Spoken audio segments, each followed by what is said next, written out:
Salut Deep Investor, aujourd'hui vidéo mise à jour sur le Bitcoin.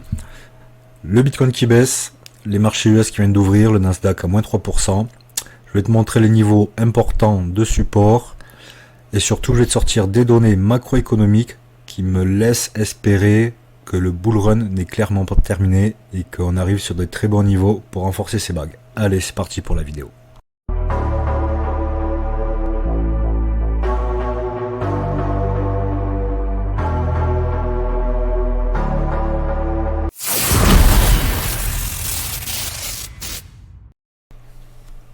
Alors, pour commencer, on va regarder le Nasdaq. Le Nasdaq à l'instant T à moins 2,7%. Bon, tu vois que le Nasdaq a breaké ce petit niveau de support. Donc tu as bien un M baissier qui s'est enclenché. Hop, hop. L'amplitude nous amènerait sur ces niveaux-là, sur les 19 000. Je pense qu'un excès baissier pourrait encore descendre jusqu'à 18 500, qu'il n'y aurait pas de crack sur les marchés. Hein. Tu dézoomes, le Nasdaq est toujours haussier. Hein. Tu le vois bien, pam. Donc tu as cette grosse tendance par contre là, celle-là, qu'il ne faudra pas briquer. Et dans le pire des cas, donc tout nous ramène aux 18 500, en excès 18 000. Mais si on break les 18 000, je pense qu'il y aura de fortes chances, mais là on parlera vraiment de crack à ce moment-là. Mais je pense que le crack s'arrêtera dans le pire des cas aux 16 000 points sur le Nasdaq. Et donc ça arrêtera la baisse sur les cryptos. On n'y est pas du tout, hein. Le Nasdaq a le droit de baisser, hein, parce qu'il a fortement monté comme tu le vois. Hein. Il peut très bien faire ça.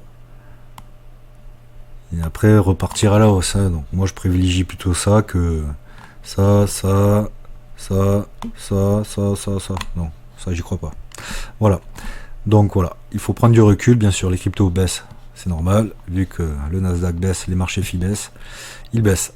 Après, on va regarder le Bitcoin, mais côté professionnel. Le Bitcoin, hop, le Bitcoin. Ah ben attends, je suis sorti. Je vais le remettre. C'est le Bitcoin Future CME.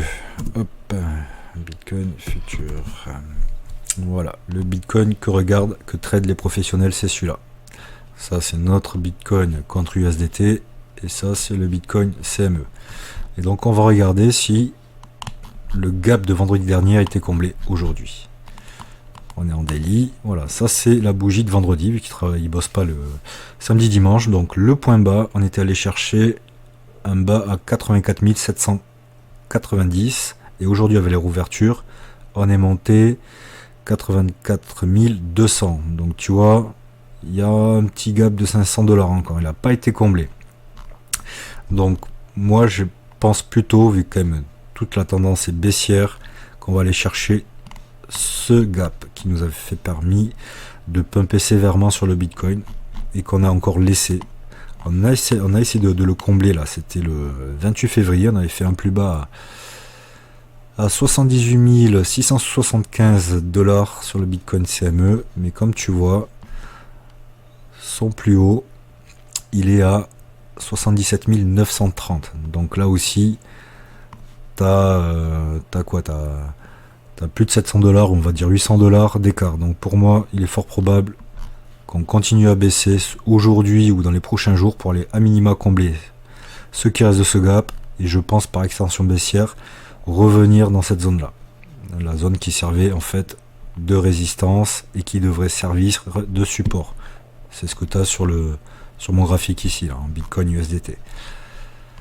Donc ça, je pense qu'on va s'occuper de combler déjà ce gap. Après, je te parlais de deux datas quand même qu'il faut avoir en tête. Il faut penser, le court terme c'est bien, mais le moyen long terme c'est encore mieux. Ça donne une meilleure vision des choses.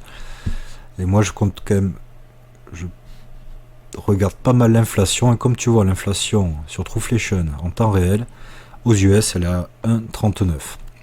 Donc il y a le discours de Jean-Paul le 19 mars. Alors c'est le discours de la Fed, il se base toujours sur les datas de l'inflation, mais d'un mois avant.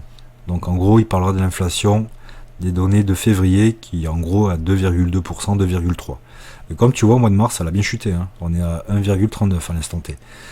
Donc déjà ça, c'est un très bon point positif qui me laisse croire que si le 19 mars, Jean-Paul ne baisse pas les taux, à minima, il aura un discours plutôt sympatoche, du style, je vois que l'inflation a bien baissé, on la maîtrise bien, Je vais regarder les prochaines datas d'ici la prochaine réunion.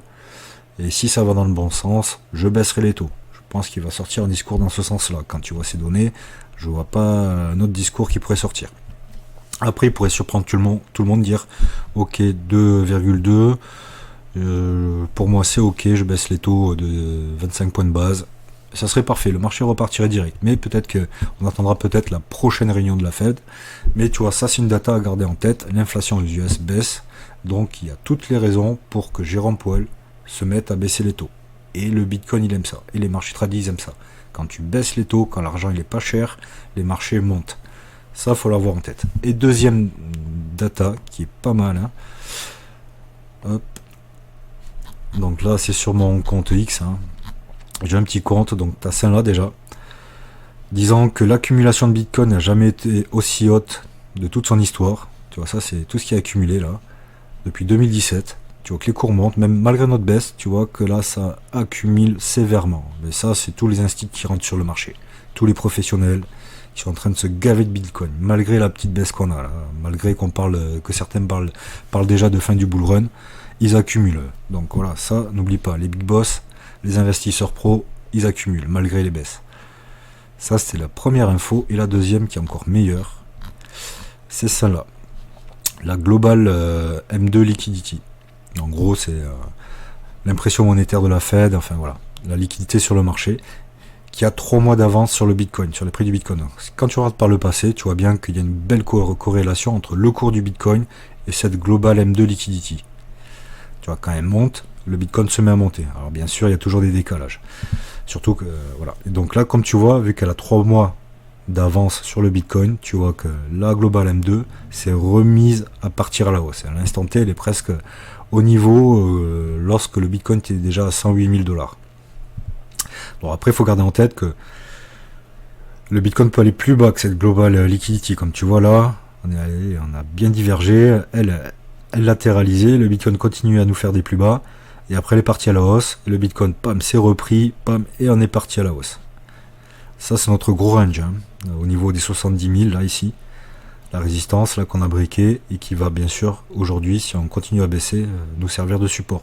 Donc, garde bien en tête que dans 3 mois, il est fort probable que le Bitcoin revienne autour des 100 000. Même si on se tape une grosse baisse, qu'on va à 70 000. Hein. Voilà, ça, c'était pour les infos, les datas macroéconomiques qu'il faut garder en tête, qui sont importantes quand tu es investisseur moyen-long terme. Si tu es des traders, c'est pas pareil, mais là, je te dis que dans 3 mois, il est fort probable que le Bitcoin, malgré qu'il ait fait un pic à 70 000 ou 65 en excès baissier, dans 3 mois, tu le reverras au niveau des 100 000. Donc, les gaps n'ont pas été encore comblés, donc pour moi... Bon. Si tu veux suivre les dernières tendances des marchés et découvrir des astuces pour investir intelligemment, abonne-toi dès maintenant à la chaîne Deep Invest, la chaîne dédiée à l'univers de la finance et de la crypto. Et n'oublie pas de consulter les liens dans la description pour avoir accès à encore plus de contenus exclusifs. On va aller en excès baissier, le combler et voir surtout revenir ici, hein, les pros. Comme tu vois, en général, ça baisse le Bitcoin, la pire baisse en dessous de la moyenne mobile 200 jours sur le Bitcoin CME futur chez les pros, c'est 10%. Donc 10%, ça nous amènerait à du 69 360, on va dire entre 70 et un excès 65, tu vois. Ça pourrait être des niveaux hyper intéressants pour renforcer son bag. Donc mets du cash de côté, moi c'est ce que je fais parce que bientôt il est probable que le Bitcoin soit ici. Et là ici, tout le monde parlera de fin du bull market, et moi je me dirais, moi je renforce, moi je te dis ce que je fais, ce que je pense. Toi tu fais ce que tu veux. Et donc maintenant on va aller voir le Bitcoin. Voilà, donc pour moi les gaps, ils ont laissé encore 500 $ ici, 800 $ ici. Pour moi les gaps CME vont être comblés. Est-ce que c'est aujourd'hui, dans les prochains jours de la semaine? On verra bien. Et donc après, ouais, il est fort probable qu'on revienne dans cette zone-là. En excès, après avoir comblé le gap CME, que le Bitcoin soit entre 75 000 et 70 000. Et en excès baissier, pourquoi pas rentrer ici, cette zone-là qui correspond entre moins 10% et moins 15% par rapport à la moyenne mobile 200 jours sur le Bitcoin CME. Tu vois, c'est ça. Là, ce petit rectangle, c'est ça. Tu vois, moins 15, 65, tu vois. Voilà. Ça, c'est ça. Et je pense que là, on sera arrivé sur des bons niveaux pour renforcer, et je pense pas que le Bitcoin ira encore plus bas. Après, s'il va plus bas, tu as toujours cette tendance haussière sur le Bitcoin. Et tant qu'on la break pas à la baisse, pour moi, on est toujours en bull market. Là, tu vois, là, mine de rien, ça nous amène aux 50 000. Hein. On est très loin des 50 000. À l'instant T, le Bitcoin il est à 80 305 $. Donc il y a de l'espoir, même si la baisse fait mal, hein, bien sûr. Quand tu rentres au plus haut, sur le break des 100 000, to the moon, hop, tu rentres au plus haut. À l'instant T, on est déjà à moins 29%. On pourrait baisser des plus hauts à moins 35%. Voire pour moi un excès baissier moins 40%. Voilà, moi je pense pas qu'on ira beaucoup plus bas. Après les prochains jours, les prochaines semaines nous diront où on va. Mais voilà, moi c'était plus une vidéo sur le Bitcoin, un peu plus moyen long terme, côté une vision bien sûr pas à 5 minutes, hein, parce que bien sûr là t'en as un peu de partout, hein. Mais là c'est plus pour un mode trader. Mais voilà. Et donc si on repasse à une analyse classique, daily, hop.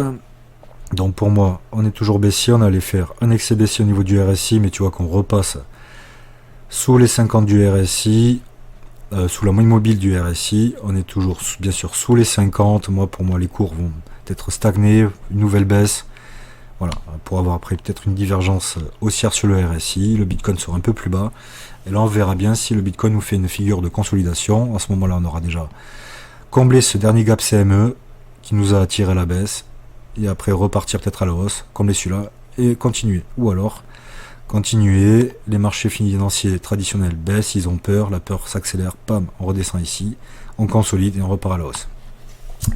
Voilà, c'est un peu mes hypothèses de marché à l'instant T. Si tu as aimé la vidéo, pense t'abonner, et je te dis ciao.